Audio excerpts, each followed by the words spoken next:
Level 1, the recruit. You're 18. You don't walk into the Marine Corps. You fall into it. Maybe college wasn't an option. Maybe the town you grew up in had a ceiling you could already see from your bedroom window. Maybe a recruiter shook your hand outside a strip mall in Columbus, Georgia, and told you that most people go their whole lives without finding out what they're actually made of. You decided you wanted to know. 6 weeks later, you're standing on yellow footprints painted on asphalt outside a receiving barracks at Marine Corps Recruit Depot, Parris Island, South Carolina. It's 2:07 in the morning. The air is thick and wet and smells like salt marsh and motor oil. A bus door opens before the engine stops, and a drill instructor in a pressed uniform and a campaign cover steps on. He is not there to welcome you. You have 12 seconds to get off the bus. You don't know that yet. You find out the hard way. By sunrise, your head is shaved. Your civilian clothes are in a bag being mailed home. Your name has been replaced by a title. Recruit. Not your name. Not your nickname. Not the person your mother knows. Recruit. The bottom. The only honest place to start. The squad bay holds 80 recruits on iron-racked bunks. 1 bathroom. 2 minutes to shower. Lights on at 0500. Some recruits haven't slept. It doesn't matter. You eat in under 4 minutes, standing, powdered eggs and cream of wheat. You stop tasting it by day 3. The first week is called Forming Week. You are not yet training. You are being processed. Medically checked, gear issued, rules explained at a volume that leaves your ears ringing. The drill instructors move through the squad bay like weather. They are not angry. Anger is personal. What they are is precise. On day 4, a recruit 2 racks down drops his rifle during drill. The drill instructor doesn't yell.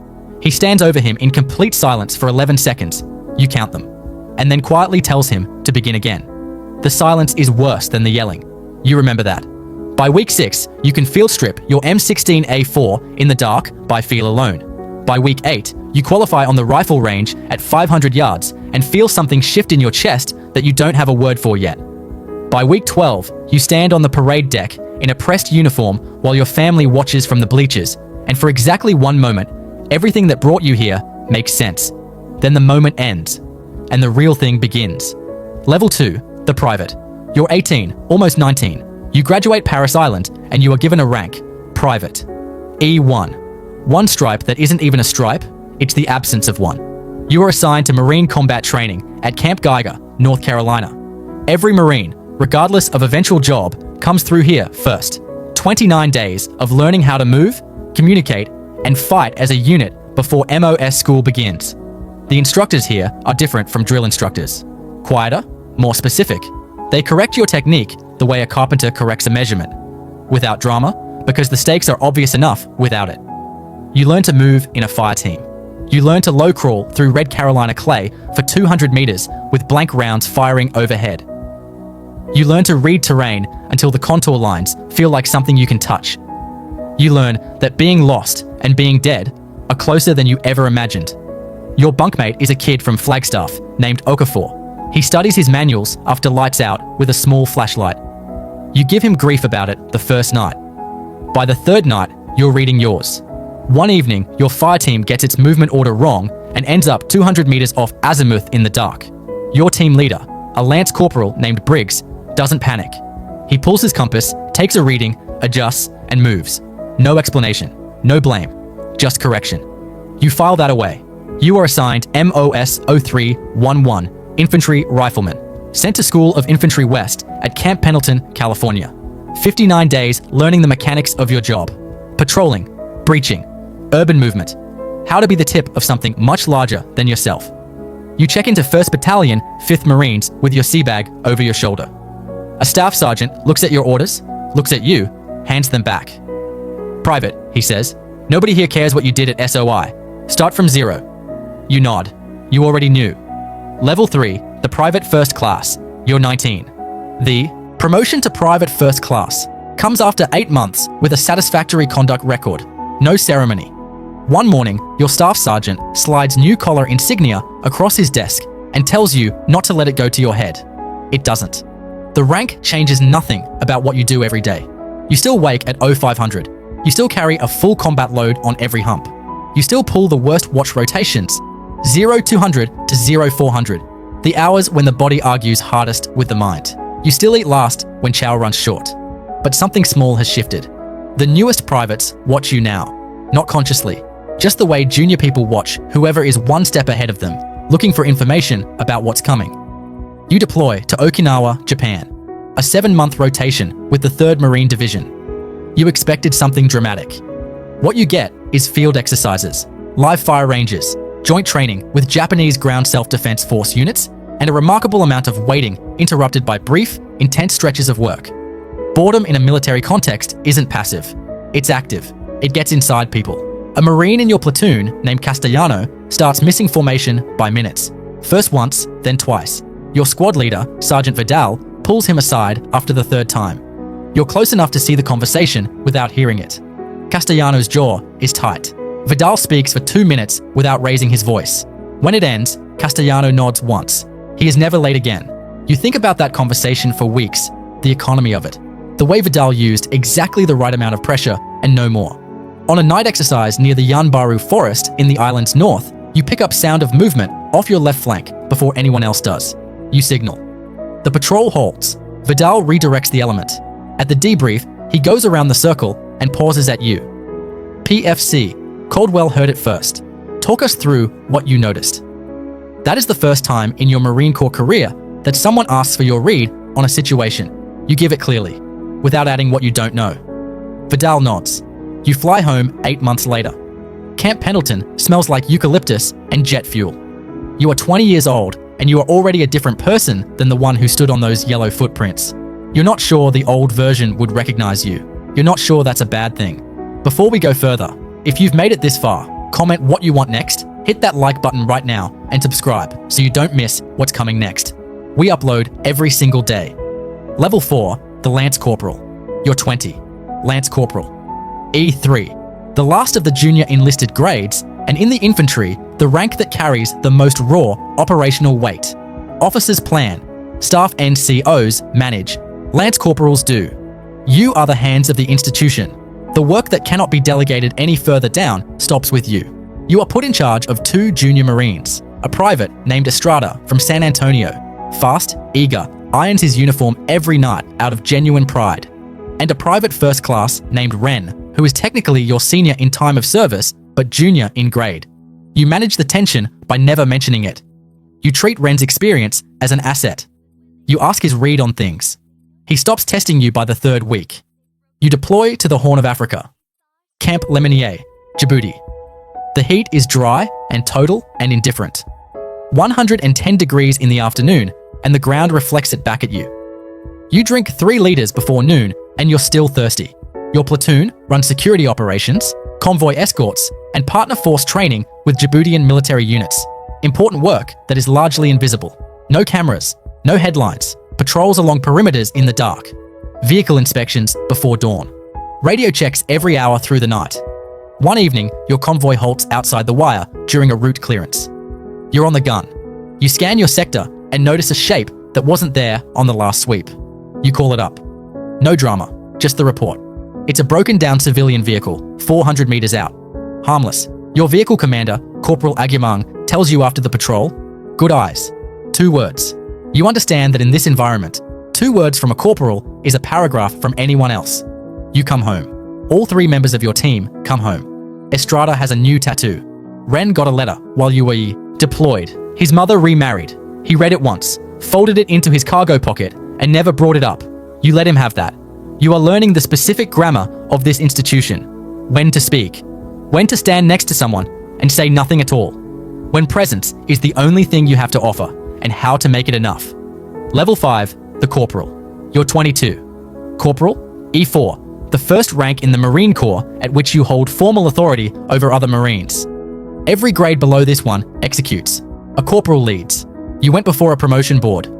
4 staff, NCOs, in a room smelling like floor wax and old coffee. They asked you what you would do if one of your Marines came to you with a problem you weren't trained to handle. You said, I'd find someone who was. They wrote something down. 2 weeks later, the promotion warrant was signed. You now lead a 4-man fire team. You know their emergency contacts by memory. You know who's sending money home to a sick parent, who hasn't been sleeping, who is 6 months from their EAS and already halfway gone in their head.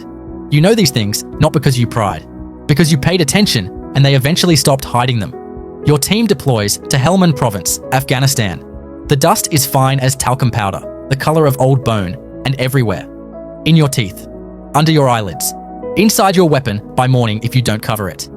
You clean your rifle every night whether you fired it or not, because out here, neglect is the slowest enemy and the most reliable killer. Your fire team runs presence patrols through a village called Mian Poshte. Narrow streets, high walls. You move in a column. Point, rifleman, automatic rifleman, you. The formation has a logic. You trust it. An elder meets your patrol at a well near the center of the village. He's unhurried. He's seen many patrols. Through your interpreter, he tells you the road north was disturbed 3 nights ago. He doesn't say by who. You listen more than you speak. You drink the tea you're offered even though you're uncertain about it, because refusing is its own message. When you leave, nobody is shooting. That is the mission accomplished. 3 weeks later, your automatic rifleman, a Marine named Thibodeau from Lafayette, Louisiana, takes a fragment to the forearm during a close engagement near a canal. Not life-threatening. He ties it off one-handed, repositions, and keeps working. You put him in for a citation. Your platoon commander asks why you didn't pull him back from the line. Thibodeau made the call before I could, sir, and he made the right one. Your commander looks at you, then nods. You bring all 4 members of your fire team home. You will think about that one fact longer than you think about anything else from that deployment. Level 6, the sergeant. You're 25. The promotion to sergeant is not a reward. It is a transfer of weight. You lead a 9-man infantry squad now. 3 fire teams. 2 corporals beneath you. You are the last voice before orders become action, and the first voice after action becomes consequence. The distance between those 2 moments is where everything that matters happens. Your platoon commander is 2nd Lieutenant Hargrove, 23 years old, fresh from the basic school at Quantico. Technically your superior, practically learning from you. He has the rank. You have the deployments. You show him what you know without making him feel small about what he doesn't. Because a lieutenant who feels undermined makes decisions from ego instead of information. That balance is its own discipline. You maintain it every day. One of your corporals, Sutherland, has been arriving to formation 2 minutes late. Always a different excuse. Always the same pattern. You pull him in. No audience. Door closed. You sit across from him and ask one question. What's going on? His wife filed for divorce. He found out 10 days ago. He hasn't told anyone. You listen to all of it. Then you give him the number for the base chaplain and family services. And you tell him, without raising your voice, that the next time he is late for any reason, you will open a formal counseling file. You carry that lesson forward. A sergeant who only disciplines is a hammer. Everything starts looking like a nail. The job is knowing when you're holding the wrong tool. Level 7, the Staff Sergeant. You're 29. Staff Sergeant, E6. The Marine Corps has made a formal institutional decision about you. You are a career Marine. You belong to this organization in a permanent and professional sense. You are assigned as platoon sergeant under a first lieutenant, responsible for the welfare, discipline, training, and daily readiness of 42 Marines. You know every name. You know who's counting days to their EAS and who would re-enlist tomorrow without a second thought. You treat them the same. Your platoon deploys to the Philippine Sea for a maritime pre-positioning exercise with naval assets and allied forces, Philippine Marines, Australian infantry. Most of it is rehearsal. Amphibious landings, ship-to-shore movements, joint rotations. The challenge isn't the work. It's maintaining sharpness when there's nothing immediate to sharpen against. You build a training rotation that puts every Marine, including the most junior, in a position to lead something. A PT session, a weapons class, a land navigation block. Some of them are terrible at it. That's not the point. The doing changes them in ways watching never would. Your company commander, Captain Ferreira, calls you in one afternoon. A staff sergeant in another platoon has been relieved for conduct issues. He asks, without specifics, what you think tends to go wrong at the staff NCO level. You tell him it starts small and goes unnoticed, which means someone in the layer above wasn't watching closely enough. Not because they didn't care, because they got comfortable. He asks if you're saying the system failed him. You say, the system and the people in it are the same thing, sir. There's no separation. He dismisses you without responding. 4 days later, he restructures the observation and mentorship rotation across the entire company. Your name is not attached to the change. That is fine. That was never the point. Level 8, the Gunnery Sergeant. You're 34. Gunnery Sergeant. In the Marine Corps, junior Marines say the title the way people say the name of something they respect and are slightly afraid of at the same time. You are the company gunnery sergeant, overseeing technical readiness, discipline, and training standards for a weapons company. 3 platoons, their NCOs, and the crew-served weapon systems that define your unit's combat capability. Machine guns, mortars, anti-armor missiles. Every piece is your responsibility. You travel to Hohenfels, Germany for a multinational NATO exercise. British Royal Marines, German Gebirgsjäger, Italian and Dutch Marine units. The tactical cultures are immediately interesting. The Germans operate with methodical precision. The British adapt quickly in ways that occasionally unsettle their own command structure. You observe everything. You carry the same green notebook you've had since your first deployment. It's on its 3rd set of pages. On day 4, a crew-served weapons malfunction during a live-fire iteration halts the exercise. Nobody is hurt. But the timeline falls behind 35 minutes, and the senior Marine officer, Lieutenant Colonel Prescott, wants to know why the system wasn't flagged before the iteration began. The answer involves a maintenance log signed off incorrectly 2 days prior and a gap in the pre-exercise inspection checklist. Prescott wants names. You step forward. You tell him the accountability stops with you and that you will have a corrective action report on his desk by 1800. He looks at you for a long moment. You don't look away. The report is on his desk at 17:15. It names the specific inspection gap and proposes a revised checklist with a dual verification requirement. The protocol is adopted across the regiment 5 months later. No one sends you a note about it. You don't expect one. Level 9, the First Sergeant. You're 40, First Sergeant, E8, the command track. You are the senior enlisted Marine of an entire company. The captain owns the mission. You own the people. There is a difference. The difference is everything. You are stationed at Marine Corps, Base Quantico, Virginia, assigned to a company within the Marine Security Force Regiment. Your Marines guard high-value installations. The work demands constant professionalism with very little operational variation. Sustained excellence in a low-stimulation environment. The same challenge you faced at every level, wearing a different uniform each time. Every Marine in your company can walk through your door. Some come with paperwork problems. Some come with money problems. Some come with something that doesn't have a category yet, just a feeling that something is wrong they can't name. You listen to all of it. A sergeant named Pacheco comes to you in the 4th month. 14 months in grade, technically excellent, interpersonally sharp, and quietly being passed over for a billet she's more qualified for than the Marine who got it. She doesn't say that directly. She asks whether you think she should re-enlist. You ask her why she's really asking. She tells you. You listen. Then you tell her that being overlooked is information, not a verdict. That what she does with the overlooking will define the next 10 years, not the overlooking itself. Then you go to the captain and make the case for Pacheco with specifics and a paper trail. She gets the billet 6 weeks later. She never knows you made the case. You make sure of that. Because a first sergeant who does the right thing to be seen doing it has confused the job with the recognition. They are not the same thing. At the Marine Corps birthday ball, November 10th, you stand at the back of the room watching your Marines in their dress blues. You think about Okafor, studying manuals with a flashlight after lights out. You think about Vidal, who asked for your read on that night patrol when no one else did. You think about Thibodeau, who tied off his own arm one-handed and got back into the fight. The Marine Corps doesn't run on doctrine or equipment or the speeches of generals.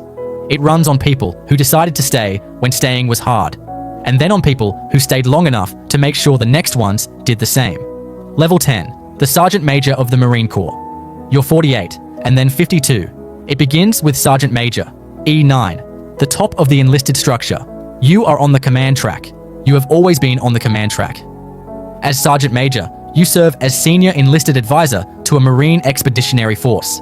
You advise a 2-star general on enlisted readiness, training standards, and the human condition of tens of thousands of Marines. Your voice carries 30 years of ground-level experience. When you speak, people write things down. You've watched generals make decisions shaped by things you said in briefings weeks prior. You've also watched generals ignore your assessment entirely and spend months correcting what followed. You say nothing in those cases, not out of fear.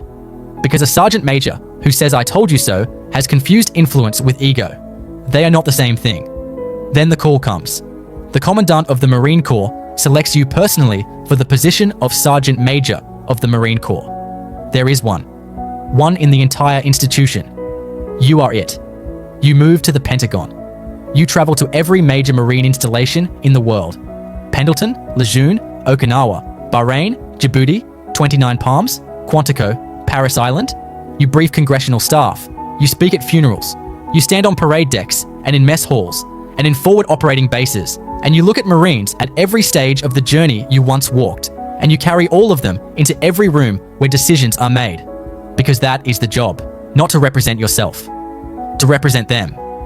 The Lance Corporal on watch at 0300, the Sergeant managing his squad in the rain, the Staff Sergeant who rewrote the training plan at midnight because the first version wasn't good enough. All of them, to the people at the very top. You return to Paris Island one final time. You stand at a podium in a building that smells like floor wax and boot polish and the same industrial cleaner you first encountered 34 years ago. 300 recruits sit in front of you. 6 weeks into training, head shaved, back straight, eyes forward. Tired in the specific way that people are tired when they are being rebuilt. You recognize the look. You wore it once. You tell them one thing. The Marine Corps will take everything they give it. Their time, their comfort, their sleep, their holidays, their certainty about who they are. It will take all of it and use all of it, and the institution will continue regardless. The only question worth asking, quietly, alone, not for anyone else, is whether the person they become in exchange is worth the price of becoming them. You step back from the podium. 300 recruits sit in silence. You have been asking yourself that question for 34 years. You still haven't stopped.